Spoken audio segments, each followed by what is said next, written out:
bahay lang.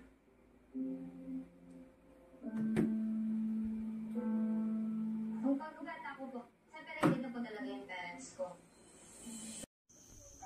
Paano di na sila kaaway buntag na kabiiki kaaway? Paano po?